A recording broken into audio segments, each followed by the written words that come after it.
Right. So we were talking about कि हमारे पास ऐसे कोऑर्डिनेट एक्सिस है एंड वी हैड ये 1 पॉइंट है और ये 2 पॉइंट है, और यहां से लेके यहां तक का पोजीशन वेक्टर है लेट्स से r1, और यहां से यहां तक का पोजीशन वेक्टर है let's say r2। So r1 is what?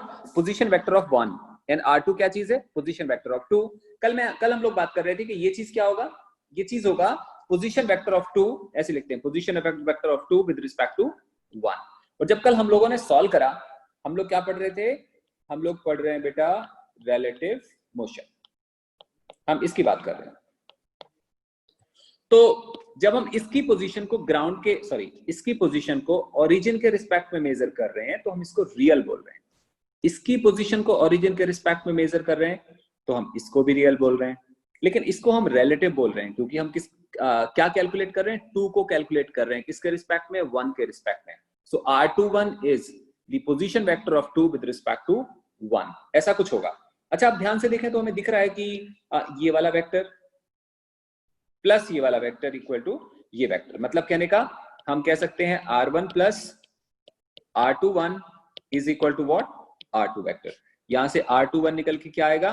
r21 will be r2 minus r1। ऐसे कुछ हमारे पास रिलेशन आ जाएगा और हम इसको क्या बोल सकते हैं? हम इसको बोल सकते हैं relative position of 2 with respect to 1। Understand करो बेटा, r21 क्या चीज है? r21 है relative position of 2 with respect to 1 is equal to position of 2। कौन सी वाली पोजीशन है? ये रियल पोजीशन है, माइनस पोजीशन ऑफ 1। ये भी कौन सी है? ये भी रियल है। अंडरस्टैंड करो इसको। इसका मतलब हमेशा रिलेटिव इक्वल टू होता है relative equal to real minus real. Reality में मेरे पास इतने रुपए हैं, ये रियलिटी में रियलिटी में आपके पास इतने रुपए हैं, ये भी रियल है। फिर मैं पूछता हूं रिलेटिव का मतलब हुआ कि मनी किसके पास? 1 के पास। Money of 1 with respect to 2 क्या होगा? तो हम क्या लिखेंगे? Money of 1 with respect to 2 को लिखेंगे हम money of 1 minus money of 2, that comes out 10 minus 8 equal to 2। Understand हो गया? इसका मतलब हम क्या, यहाँ पे मैं क्या बताने की कोशिश कर रहा हूं कि जब भी हम कभी रिलेटिव निकालते हैं ना, आप ध्यान से देखो, ये वाली चीज को अंडरस्टैंड करो, यहां से लेके यहां तक, इसे आप ध्यान से अंडरस्टैंड करो तो तुम क्या देखोगे? तुम देखोगे relative of anything equal to real of something minus real of something. यहां पे भी सेम, ये रियल है और ये क्या है? Money of 1 with respect to 2 equal to money of 1 minus money of 2 that equal to 2। ये रिलेटिव है। तो रिलेटिव जब भी हम निकालते हैं उसको रियल में से सब्ट्रैक्ट करते हैं। अब हम आगे चलते हैं। तो हमें यहाँ पे क्लियर हो गया कि r21 is equal to r2 minus r1। अब हम एक काम करते हैं, डिवाइड बाय टाइम। हम इसको डिवाइड बाय टाइम भी बोल सकते हैं या हम बोल सकते हैं differentiating with respect to time. Divide by time, अगर हम टाइम से डिवाइड करते हैं तो हमारे पास रिलेशन क्या आएगा? रिलेशन आएगा r21 divided by time is equal to r2 divided by time minus r1 divided by time. हमारे पास रिलेशन आ गया। So what is this? ये क्या चीज होगा? ये होगा बेटा, हम जानते हैं ना, समझो आप, पोजीशन अपॉन टाइम क्या चीज होता है? ये वेलोसिटी होता है। तो हम इसको क्या बोल सकते हैं? Velocity of 2 with respect to 1 is equal to velocity of 2 minus velocity of 1। मतलब जिस तरह का रिलेशन पोजीशन का आ रहा था, सेम रिलेशन वेलोसिटी का आएगा। आप ऐसे देखो इस वाले डायग्राम में, अगर ये पार्टिकल हमेशा रेस्ट में है तो ये फिक्स्ड है, अगर ये वाला पार्टिकल भी रेस्ट में है तो ये फिक्स्ड है। लेकिन अगर ये वाला पार्टिकल भागना शुरू हो गया, मतलब एज इट रन्स तो ये बदलेगा, एज इट रन्स तो ये बदलेगा, और अगर ये भी बदल रहा है, ये भी बदल रहा है, तो दोनों के बीच का गैप भी कैसा होगा? सेम रहेगा कि बदल रहा होगा? इसका मतलब if first particle is moving, if second particle is moving, then separation between both going to change. So इनके बीच में relative velocity occur करेगी। इस हिसाब से ये रिलेशन आ रहा है। So what is this? Real velocity of 2 minus real velocity of 1 is equal to relative velocity of 2 with respect to 1। अगर हम दोबारा इसको टाइम के साथ डिवाइड कर दें या डिफरेंशिएट कर दें, हम दोनों बातें कह सकते हैं। यहां देखो मैंने यहां क्या लिखा, यहां लिखा डिवाइड बाय टाइम, या हम कह सकते हैं और differentiate with respect to time. आप दोनों चीजें लिख सकते हैं। अगर आप पोजीशन को टाइम के रिस्पेक्ट में डिफरेंशिएट करो तो क्या बन जाएगा, ये बन जाएगा dr बाई dt, ये भी बन जाएगा dr बाई dt, ये भी बन जाएगा dr बाई dt। तो फिर ये dr2 ओवर dt आएगा वेलोसिटी, ये भी वेलोसिटी और ये भी वेलोसिटी। तो मैंने सिंपल लिख दिया डिवाइड बाय टाइम और differentiating with respect to time, दोनों केसेस में हमारे पास ये रिलेशन आएगा। सिमिलरली हम दोबारा कह सकते हैं, हम कह सकते हैं again differentiate with respect to time, again differentiate with respect to time. तो हमारे पास क्या आएगा, dv2 ओवर dt। बेटा समझ आ रहा है, टाइम के रिस्पेक्ट में डिफरेंशिएट करेंगे तो क्या आएगा, यहाँ पे v लिखा है तो क्या बन जाएगा dv upon dt, but suffix साथ में क्या जुड़ा हुआ है 2 विद रिस्पेक्ट टू 1, तो मैंने यहाँ 2 विद रिस्पेक्ट टू 1 लिख दिया। अगर हम यहां पे डिफरेंशिएट कर रहे हैं लेफ्ट हैंड साइड में, हम अगर इसको डिफरेंशिएट कर रहे हैं तो फिर ये भी डिफरेंशिएट होगा, फिर ये भी डिफरेंशिएट होगा। तो हमारे पास रिलेशन क्या आएगा, this equal to 2 with respect to 1 is equal to right hand side आएगा dv2 upon dt minus dv1 over dt। और इट इंप्लाइज दैट क्या बन जाएगा ये बेटा, ये क्या चीज है, ये एक्सेलरेशन है, ये भी एक्सेलरेशन है और ये भी एक्सेलरेशन है। तो ये क्या बन जाएगा, acceleration of 2 with respect to 1 is equal to acceleration of 2 minus acceleration of 1। एक बात ध्यान से देखो, पूरा का पूरा रिलेटिव मोशन कल मैंने बताया था एक पेज में था, अभी भी मैं बता रहा हूं whole relative motion lies in this page only. Okay, so when we have to calculate position, अगर हमें रिलेटिव पोजीशन कैलकुलेट करनी है तो हम ये फॉर्मूला लगाएंगे, अगर रिलेटिव वेलोसिटी कैलकुलेट करनी है तो ये वाला फॉर्मूला लगाएंगे, और रिलेटिव एक्सेलरेशन कैलकुलेट करना है तो हम ये वाला फॉर्मूला लगाएंगे। क्लियर होता है। और हमेशा ध्यान रखेंगे यहां पे हमने निकालना है, सपोज करो इस वाले में देखो हमने क्या निकालना है, acceleration of 2 with respect to 1। जो पहले आएगा वो यहां पहले आएगा, जो बाद में आएगा वो यहां पे बाद में आएगा। सिमिलरली अगर हम यहाँ वेलोसिटी की बात कर रहे हैं, देखो velocity of 2 with respect to 1, तो यहाँ पे क्या आएगा, velocity of 2 minus velocity of 1। Position में भी सेम आ रहा है, position with respect to position of 2 with respect to 1 equal to position of 2 minus position of 1। Understand करते हैं कैसे। सपोज करो ये हमारे पास कोऑर्डिनेट एक्सिस है, ऐसे कुछ एक पार्टिकल यहां पे है इधर, और वो इस वाले डायरेक्शन में भाग रहा है कुछ 3 मीटर पर सेकंड से। एक और पार्टिकल है वो यहां से भाग रहा है कुछ इस डायरेक्शन में, एंड लेट से वो रन कर रहा है 4 मीटर पर सेकंड से। आप समझ आ रहा है आपको मैंने क्या बोला, ये वाला पार्टिकल भाग रहा है 3 से और ये भाग रहा है 4 से। और कोई हमसे कहता है कि कैलकुलेट, पहले वाले पॉइंट में बोला जाता है कैलकुलेट, ऐसा करते हैं इनको नाम दे देते हैं, इसको मैं बोलता हूं 1 और इसको बोलता हूं 2, सही रहेगा। Calculate velocity of 2 with respect to 1। इसका क्या मतलब पूछा है उसने, calculate velocity of 2 with respect to 1। इसका मतलब हमसे पूछा जा रहा है velocity of 2 with respect to 1, और ये क्या होता है बेटा, ये होता है v2 माइनस v1।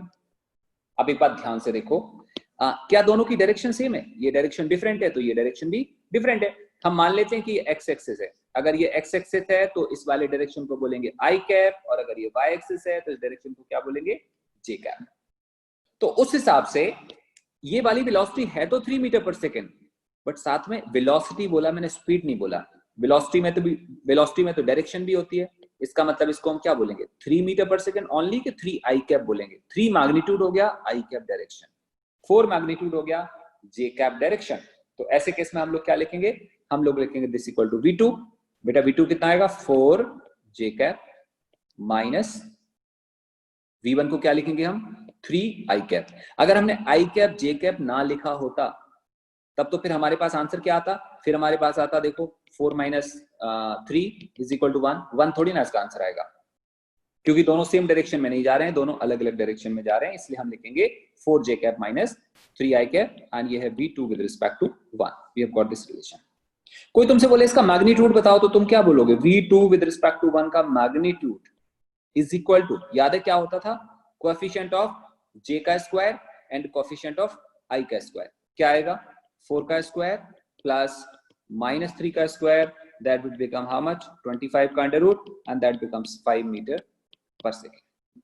इसका मतलब रिलेटिव वेलोसिटी क्या आ रही है 5 मीटर पर सेकेंड। इसका मतलब क्या है तो हम इसका मतलब समझते हैं। इसका मतलब यह है कि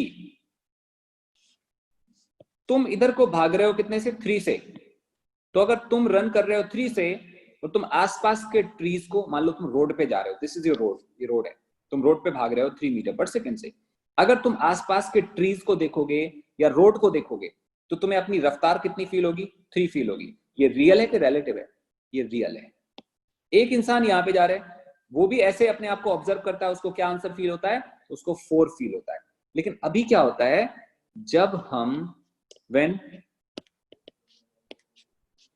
इसको हमने बोला था 2 और इसको बोला था 1, जब 1 अपने आप को देखता है रोड के रिस्पेक्ट में तो आंसर 3 आता है, 2 अपने आप को देखता है रोड के रिस्पेक्ट में तो आंसर 4 आता है। लेकिन जब 2 1 को देखता है, अंडरस्टैंड करो, व्हेन 2 ऑब्जर्व्स 1, जब 2 1 को देखता है तो उसको क्या दिखाई देता है? तब उसको जो वेलोसिटी दिखती है, जो वेलोसिटी दिखती है वो तब होती है कितना 5 मीटर पर सेकेंड। आपको क्लियर हो रहा है रिलेटिव का मतलब? जब 1 अपने आप को देखता है रोड के रिस्पेक्ट में तो 3 आंसर आता है, 2 अपने आप को देखता है रोड के रिस्पेक्ट में तो 4 आंसर आता है। लेकिन जब 2 अपने आप को नहीं देख रहा, मुड़ के कहां पे दिख रहा है 1 की तरफ दिख रहा है, तो उसको आंसर कितना दिखाई देता है 5 metre per second. This is the meaning of relative velocity. Perfect, हम कुछ और बातें करते हैं। हम एक एग्जांपल लिखते हैं ऐसे, कोई हमसे कहता है position of A is 2i cap plus 3j cap minus 4k cap and position of B is -i cap plus j cap plus 3k cap. आप समझ पा रहे हैं? ए की पोजीशन क्या है? ए की पोजीशन है ये वाली, और बी की पोजीशन क्या है? बी की पोजीशन है ये वाली। इतना क्लियर हो गया? हमें समझ में आ गया? मतलब ए किसी तरफ होगा, बी कहीं और होगा। कोई हमसे बोले find position of 2 with respect to 1। Find position of 2 with respect to 1, इसका क्या मतलब समझ आया? इसका मतलब समझ आया कि हमें 2 की पोजीशन देखनी है। कहां से? ओरिजिन से देखनी है कि 1 से देखनी है? ओरिजिन से नहीं देखनी, 1 से देखनी है। और हम इसको कैसे बोलेंगे? हम इसको बोलेंगे, ये सॉल्यूशन है, इसका मतलब है position of 2 with respect to 1, इसका मतलब हुआ बेटा position of 2 minus position of 1, and that equal to what? That equal to position of 2 क्या लिखा है? -i cap plus j cap plus 3k cap. हम इसको यहां पे लिख देते हैं, तो यहां पे हम लिखेंगे -i cap plus j cap plus 3k cap. ये क्या है? Position of 2 minus position of 1। Now let us look at, ये है पोजीशन ऑफ 1, इसको हम क्या लिखेंगे? माइनस में आएगा 2i कैप, माइनस में 2i कैप, j कैप कितना है?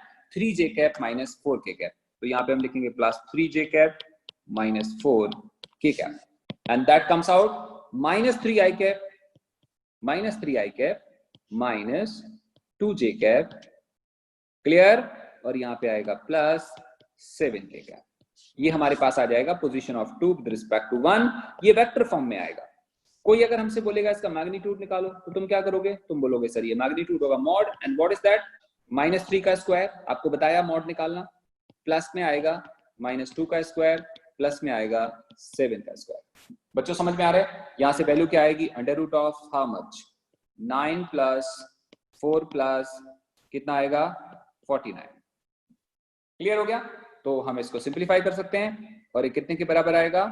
ये आएगा 49 एंड 9 59 एंड 62 के बराबर। सही है? अगर कोई आपसे ऐसे बोले, एग्जांपल ध्यान से सुनना, कोई तुमसे ऐसे बोले कि a body has initial velocity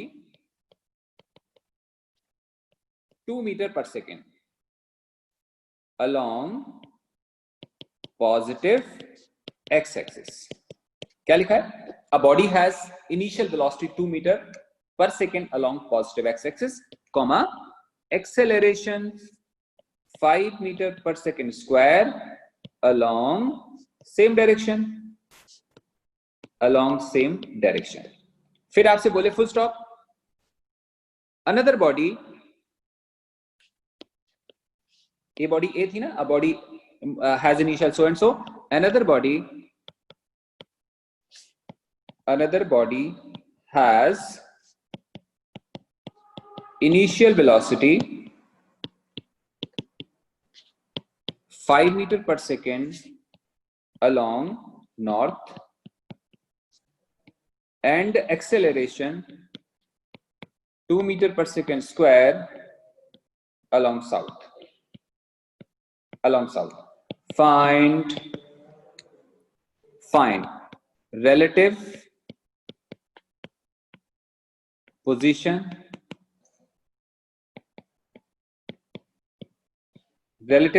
between two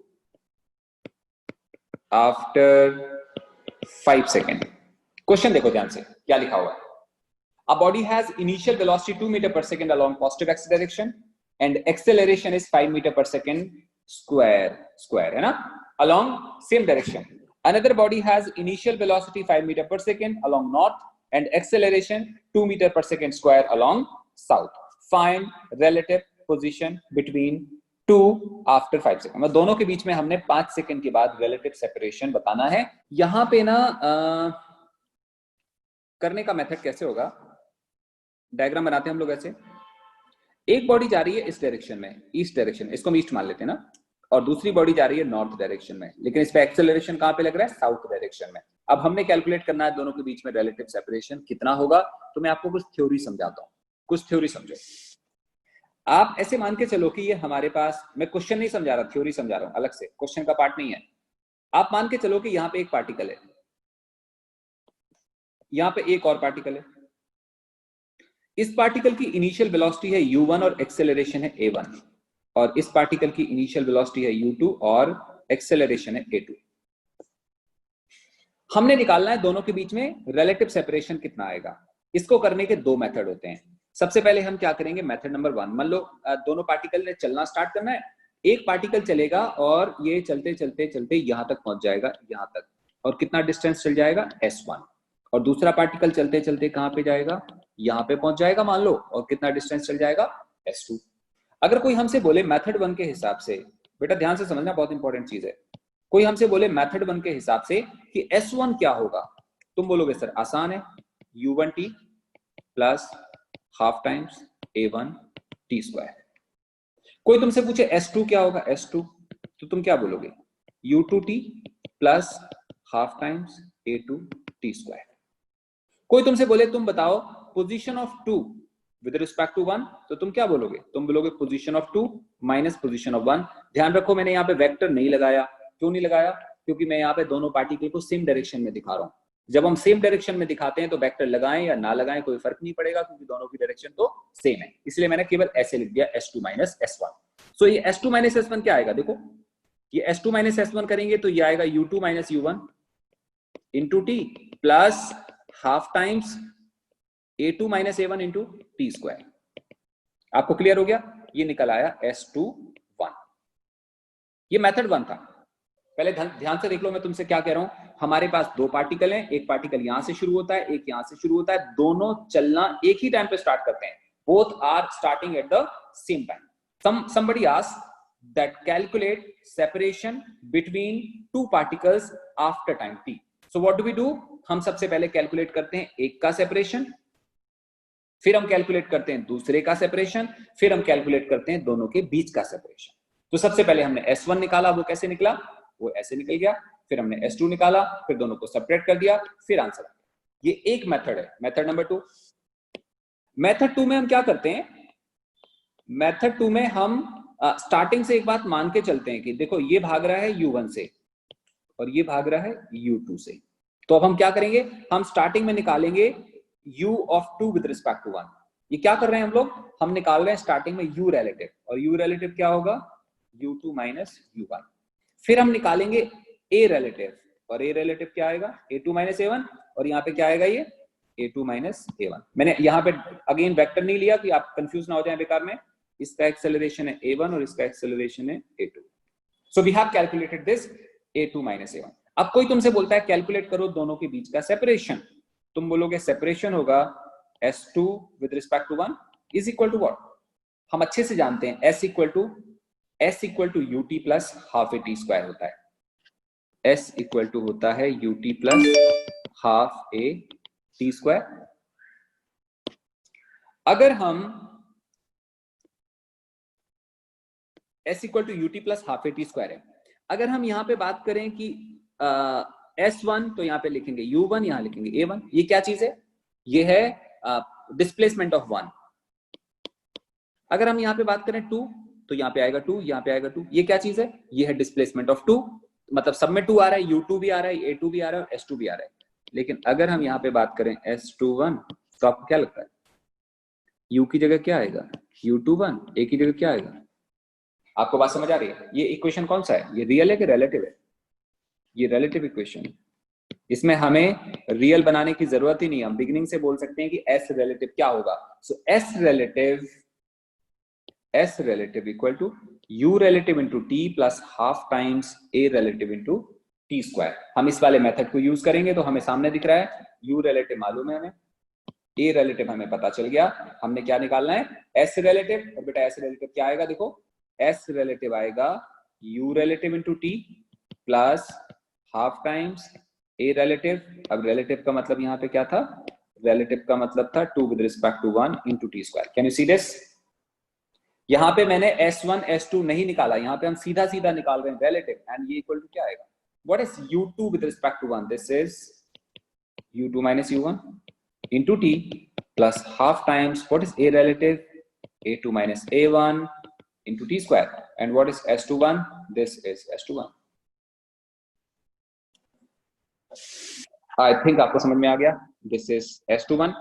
ध्यान से देखो, आंसर सेम आ रहा है, बट इसमें हमने क्या करना पड़ा? इसमें हमने s1 रियल निकाला, s2 रियल निकाला, फिर हमने रिलेटिव निकाला। यहाँ पे हमने क्या करा? यहाँ पे हमने सीधा रिलेटिव कैलकुलेट करा और हमारे पास आंसर आ गया। कभी कभी मैं ये वाले मेथड यूज कर सकता हूँ और कभी कभी हम लोग ये वाला डायरेक्ट मेथड यूज करेंगे, आपको ध्यान रखना है। अगर थ्योरी समझ में आ गई है तो लेट अस मूव बैक, हम दोबारा से अपने क्वेश्चन पे चलते हैं। क्वेश्चन सुनो। A body has initial velocity 2 metre per second along positive x-axis। तो एक काम करते हैं, फर्स्ट वाले बॉडी को हम 1 बोल देते हैं, तो उसकी वेलोसिटी को हम बोलते हैं u1। एक्स एक्सिस को हम क्या बोलते थे? आई कैप। अब यहाँ पे आई कैप जे कैप लेना पड़ेगा क्योंकि यहाँ सबके सब अलग अलग डायरेक्शन में। जो अभी अभी केस में समझा रहा था, ये वाला केस, वहां सबके सब सेम डायरेक्शन में थे। अगर तुम ले भी लेते तो क्या हो जाता? इसके साथ भी आई आता, फिर इसके साथ भी आई आता और इसके साथ भी आई आता, तो क्या होता? आई आई आई कट गया, अल्टीमेटली क्या बचता? सेम बचता। लेने का फायदा नहीं है, इसलिए मैंने नहीं लिया। लेकिन बेटा यहाँ लेना पड़ेगा, यहाँ कोई किसी डायरेक्शन में तो कोई और किसी और डायरेक्शन में। सो u1 को हम लोग क्या बोलेंगे? u1 को हम लोग बोलेंगे बेटा 2 आई कैप। सही हो गया? अच्छा, a1 भी तो है, इसके पास एक्सेलरेशन भी है और वो कितना होगा? वो आएगा देखो along same direction. Same direction का क्या मतलब हुआ? 5 आई कैप। चलो हो गया।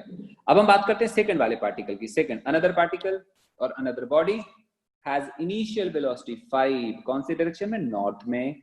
और ध्यान दो, नॉर्थ एक हिसाब से, ईस्ट को हम एक हिसाब से एक्स एक्सिस बोलते हैं और नॉर्थ को हम एक हिसाब से वाई एक्सिस बोल सकते हैं।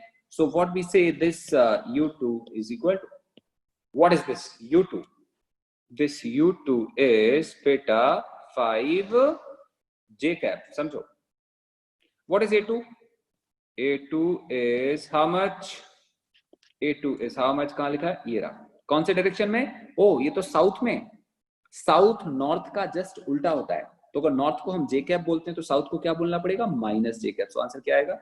-2 जे कैप। चेक करो, हमें u1 पता चल गया, a1 पता चल गया, u2 मालूम चल गया, a2 मालूम चल गया। निकालना क्या है? Find the relative separation या relative position between two after 5 second. एक लाइन यार, जितनी जगह यहाँ पे बची है ना उतने में आंसर आ जाना है। कैसे आंसर आएगा? Position of 2 with respect to 1 equal to क्या लिखेंगे? u21 into T plus half times A21 into t square। Clear हो गया? What is U21? आपको पता है इसको क्या लिखेंगे? दिस U21 का मतलब हुआ U2 minus U1, U2 minus U1। What is U2 minus U1? U2 कितना है? U2 लिखा हुआ 5j कैप माइनस क्या लिखेंगे आप? 2i cap. सही हो गया? साथ में आएगा t और टाइम कितना दिया हुआ है, कितने देर की बात हो रही है, into 5 plus half times A21 acceleration of 2 minus acceleration of 1 वो कितना आएगा, minus 2 j cap minus 5 i cap into क्या लिखेंगे हम, 5 का स्क्वायर। बच्चों समझ में आ रहा है? ये हमारे पास एक रिलेशन आ गया। अब हम क्या करेंगे, i और j को अलग अलग करके आंसर कैलकुलेट कर पाएंगे। तो हम दोबारा देखते हैं क्या वैल्यू आ रही है। यहां से देखो कितना आएगा, ये 5j कैप इंटू 5 कितना हो जाएगा, 25j cap, 25j cap minus 10i cap. ये तो मिड में आ गया। एक काम करते हैं, हम यही लिखते हैं, जगह नहीं है। We try to write here only, यहां लिखते हैं।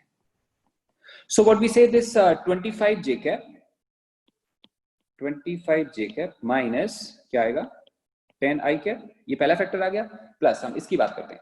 ये कितना आ गया, 25 into 2 divide by 2, divide by 2 से इंटू 2 कट गया तो ये 25 बच गया। तो क्या आएगा, माइनस 25j कैप। तो यहाँ पे हम क्या लिखेंगे, माइनस 25j कैप। अब दोबारा इसको देखो, यहाँ पे क्या आएगा, 5 इंटू 25, 125 डिवाइड बाई 2। तो हम यहाँ पे क्या लिखेंगे फिर, माइनस 125 डिवाइड बाई 2 क्या, i कैप। क्लियर हो गया? i को i से और j को j से अलग अलग कर लेते हैं ना। This is equal to what, this is equal to minus times 10 plus 125 by 2, ये i कैप आ गया। और ऐसे आ जाएगा प्लस j कैप, और j कैप तो कट गया, 25 से 25 कैंसिल हो गया बेचारा, तो ये तो हो गया खत्म। तो yes, this is now out. So this the answer. ये तुम्हारे पास इतना i कैप आ गया। चाहो तो इसको और सॉल्व कर लो, कितना आ जाएगा, 145 कट कर देते हैं इसको, कितना आएगा, 145 माइनस 1, 20 प्लस 125 ना, 145 divide by 2 i cap. Perfect, this the answer. अब हम बात करते हैं रेन की। रेनी सीजन है ना, तो हम रेन की बातें करते हैं आज, रेन की बातें करते हैं। ये आप में से कोई है, कम से कम मैं नहीं हूं, ये आप में से कोई है। देखो बच्चा हंस रहा है ना, और ऊपर से गिर रही है रेन, देखो ये टिप टिप करके पानी गिर रहा है। अगर ये भाई साहब रुके हुए हैं, रेस्ट में हैं, तो इनको पानी कैसा आता दिखाई देगा, पानी आता दिखाई देगा सीधा वर्टिकली डाउन, सीधा नीचे गिरेगा। रेन के साथ मैं आपको बताऊं क्या कहानी है, अगर कोई भी हवा ना चल रही हो, नो एयर इज ब्लोइंग और no fast air is blowing, then rain हमेशा कैसी होती है, वर्टिकली डाउन होती है। लेकिन अगर हवा चलने लगती है तेज तेज, तो फिर रेन सीधी नहीं होती, फिर रेन कैसी होती है, फिर रेन टेढ़ी मेढ़ी होती है, मतलब ऐसे हो सकती है और उल्टे साइड भी हो सकती है। ये कब होगी, जब हवा चल रही है, एयर ब्लो हो रहा है, तब की बात है। और ये कब की बात है, ये स्टिल एयर है ना, मतलब एयर धीरे धीरे ब्लो हो रही है लेकिन नॉट दैट फास्ट, तब रेन कैसी आती है, बिल्कुल सीधी सीधी आती है। कुछ बातें समझ आ रही है, रेन के बारे में बेसिक बातें समझ में आनी जरूरी है। चलो जी, हमें समझ में आ गया जी, हम रुके हैं और रेन आ रही है कैसे, नीचे आ रही है। तो हमारे पास है केस, हम हमेशा केसेस में पढ़ते हैं चीजें। रेन इज फॉलिंग डाउन, ठीक है, rain is falling down and you are at rest। क्या होगा, सोचो, सोच के देखो, रेन इज फॉलिंग डाउन और तुम रेस्ट में हो, तुम्हें भी रेन कैसी आती फील होगी, सोच के देखो बेटा। पता, physics is not about the just mathematics लगा के सॉल्व कर लो, physics is about observation. Rain गिर रही है, नीचे को आ रही है, और तुम बस रोड पे खड़े हो भीगने के लिए, तुम्हें रेन कैसे फील होगी, तुम्हें रेन फील होगी नीचे को आती है। Rain is falling down and you are at rest, then velocity of rain with respect to you is vertically down। बेटा समझ आ गया, तुम तो रुके हो भाई, तुम रुके हो, देखो खड़े खड़े स्माइल कर रहे हो, तुम कह रहे हो मजा आ गया जी, मैं तो रेन में भीगना है, तो रेन कैसे आएगी? रेन ऐसे आ रही है। ठीक हो गया? चलो जी, केस 1 हमें समझ में आ गया। केस 2, केस 2, केस 2 क्या बोलता है कि रेन इज फॉलिंग डाउन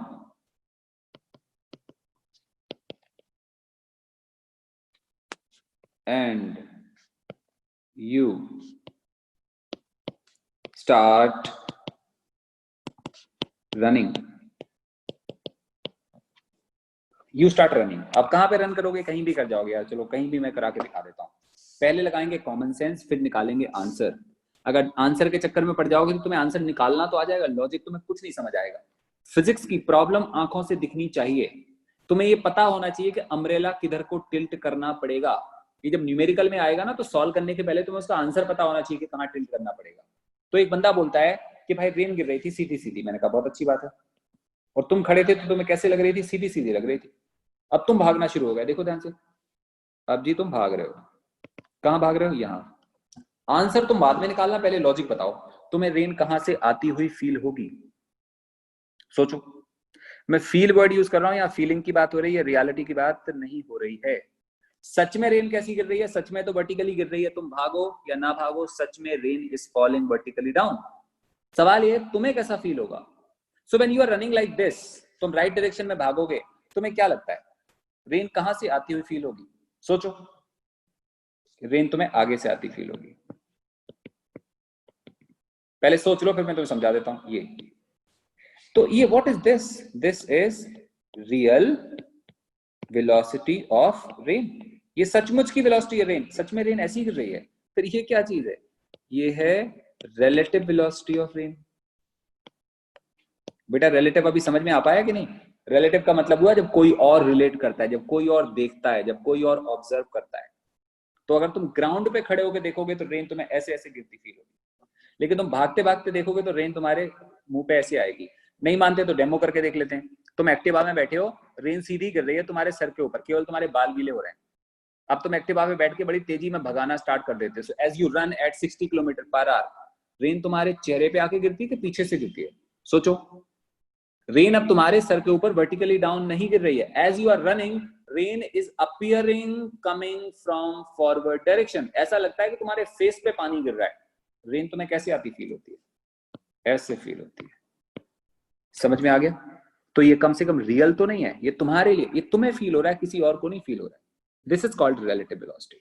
बेटा समझ में आ गया? सो मैंने केस 1 बताया था, अगर तुम रुके हो तो रेन तुम्हें एग्जैक्टली वैसे फील होगी जैसे वो है। बट अगर तुम भाग रहे हो तो रेन तुम्हें वैसे फील नहीं होगी जैसे वो है। तुम्हें कैसी फील होगी? उससे डिफरेंट फील होगी, जैसा यहाँ पे मैं आपको दिखा रहा हूं। So this is what the relative. Done हो गया? तुम राइट में भागोगे तो राइट से आती फील होगी, अगर तुम लेफ्ट में भाग रहे होते तो लेफ्ट की तरफ से आती फील होती। अब कोई हमसे, अब पता क्या होगा, अब अलग अलग तरह के केसेस आएंगे। कई बारी तुम्हें ये दिया होगा, ये दिया होगा मतलब वेलोसिटी ऑफ रेन दी होगी। हो गया?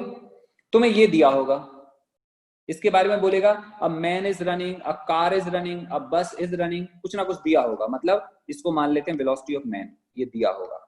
और तुमसे पूछा क्या जाएगा? गिवन क्या होगा? गिवन है वेलोसिटी ऑफ रेन, गिवन है वेलोसिटी ऑफ मैन। पूछा क्या है? पूछा है velocity of rain with respect to man. ये आपसे पूछ लिया। अंडरस्टैंड करो बेटा, तीन चीजें हैं, तीन चीजें। ये क्या है? What is this? ये है। What is this? ये भाई साहब भाग रहे हैं जो। And what is this? ये वो है जो उनको फील हो रहा है। क्या है वो ये है। वो इसके बारे में पूछ लेगा। और उल्टा भी कर सकता है यार, नॉट नेसेसरी कि हमेशा सेम बात पूछेगा। कई बार ये दिया है, ये दिया है, ये पूछ लेगा। अब जब वो तुमसे ये पूछेगा तो एक आंसर निकालना पड़ेगा कि दो? सोचो। दो आंसर निकालने पड़ेंगे। दो कैसे? जब तुम velocity of rain with respect to man की बात करोगे तो तुम्हें इसका मैग्नीट्यूड भी निकालना पड़ेगा और तुम्हें इसकी डायरेक्शन भी निकालनी पड़ेगी, क्योंकि वेक्टर में दो चीजें होती हैं। आपको समझ आ गया? वेक्टर में दो चीजें होती हैं, तुम्हें दोनों निकालनी पड़ेंगी। अब सवाल आता है सर करें कैसे हम? कोई ना, पेशेंस रखते हैं, थोड़ा देखते हैं। चलो देखते हैं। रेन गिर रही है नीचे, इसको हम बोलेंगे वेलोसिटी ऑफ रेन। हो गया? इंसान भाग रहा है इधर को, इसको हम बोलेंगे वेलोसिटी ऑफ मैन। निकालना क्या है, निकालना है velocity of rain with respect to man. वो क्या होगा, वो होगा वेलोसिटी ऑफ रेन, याद करो, माइनस वेलोसिटी ऑफ मैन। इसका क्या मतलब है, इसका मतलब है velocity of rain plus minus velocity of man. ऐसा क्यों कर रहे हैं, मैंने आपको सब्ट्रैक्शन ऑफ वेक्टर पढ़ाया था ना, मैंने कहा था सब्ट्रैक्शन कुछ नहीं होता, हम हमेशा ऐड करते हैं। किसको किसको ऐड करते हैं, ये वाला तो पॉजिटिव वेक्टर और ये वाला नेगेटिव वेक्टर। अब सुनो, अगर तुम इसको ऐड करने में कामयाब हो पाए तो तुम्हें ये आंसर मिल जाएगा। अब कामयाबी तुम्हारी इस बात पे डिपेंड करती है कि तुम्हें वेक्टर अभी तक आया कि नहीं आया। अगर तुम इन दोनों को ऐड कर पाए तो इसका जो आंसर होगा वो ये होगा और आंसर बन जाएगा। अब ऐड कैसे करेंगे, सबसे पहले पहले वाला वेक्टर, पहले वाला कौन सा है बेटा, पहले वाला ये है, और ये कौन सा है, ये है, तो सबसे पहले प्लॉट करो, कर दिया, कर दिया। उसके बाद ये तो हमें दिया नहीं है, हमें तो बेटा वेलोसिटी ऑफ मैन दिया है ना, वेलोसिटी ऑफ मैन। तो माइनस वेलोसिटी ऑफ मैन कौन सा होता है, सोचो यार जल्दी सोचो, वेलोसिटी ऑफ मैन दिया हुआ है तो माइनस वेलोसिटी ऑफ मैन कौन सा होता है, इसका ठीक उल्टा, सेम डायरेक्शन में कि ऑपोजिट में, ऑपोजिट में। और ऐड कैसे करते हैं, सोचो, ऐड ऐसे करते हैं कि पहले हम पहले वाला वेक्टर प्लॉट कर देते हैं, उसके बाद हम दूसरा वाला प्लॉट करते हैं, और फिर इस पहले वाले के हेड के साथ दूसरे वाले का टेल जोड़ देते हैं। और दूसरा वाला कौन सा है, दूसरा वाला है ये इसको क्या बोल रहे हैं, माइनस वेलोसिटी ऑफ मैन। बेटा ध्यान से समझो, माइनस वेलोसिटी ऑफ मैन कौन सा है, ये वाला। ऐड करने का तरीका क्या है, फर्स्ट वाले वेक्टर के हेड के साथ दूसरे वाले का टेल जोड़ते हैं, जोड़ दिया टेल, ये रहा, क्या है ये, minus velocity of man. This is called first vector, first vector, this called second vector, second vector. जुड़ गया। अब निकालते हैं आंसर। आंसर कैसे निकालते थे, इन दोनों का जो सम आएगा वो कैसे निकलेगा, फर्स्ट वेक्टर के टेल से लास्ट वाले के हेड तक एक वेक्टर ज्वाइन करते हैं, ये और ये कौन सा वेक्टर होगा, ये होगा इन दोनों का सम, और इन दोनों का सम कौन सा है, ये रहा। इसको हम क्या नाम देंगे, velocity of rain with respect to man. यही तो है, वेरी गुड, यही तो है। देखो देखो देखो देखो देखो, रेन कहां से आती फील हो रही थी, ऐसे ऐसे ऐसे। ये क्या था, ये मैथमेटिक्स थी कि कॉमन सेंस था, ये हमारा कॉमन सेंस है, ये कॉमन सेंस है। देखो यही ना, velocity of, relative velocity of rain with respect to man, ये हमारा कॉमन सेंस है। और ये क्या है, ये हमारी मैथमेटिक्स है जो अभी अभी हमने निकाला। कॉमन सेंस और मैथमेटिक्स दोनों अलग आ रहे हैं कि सेम आ रहे हैं, सेम आ रहे हैं। इसकी जो लंबाई होगी वो इसका मैग्नीट्यूड होगा, और इसके साथ जो एंगल बनेगा वो इसकी डायरेक्शन होगी। क्लियर हो गया। बाकी इस वाले टॉपिक को मैं आपको अगले लेक्चर में और पढ़ाऊंगा। सो बेसिकली ये कराऊंगा, और साथ में रेन रिवर की प्रॉब्लम करवाऊंगा, जो स्कूल एग्जाम में, कॉम्पिटिटिव एग्जाम में इसी पे बेस्ड क्वेश्चन आते हैं। तो ये हम लोग कल करने वाले हैं, और इसमें अगर कुछ आपको समझ में नहीं भी आया तो टेंशन मत लो, ये हम लोग अगले लेक्चर में दोबारा रिवाइज करेंगे।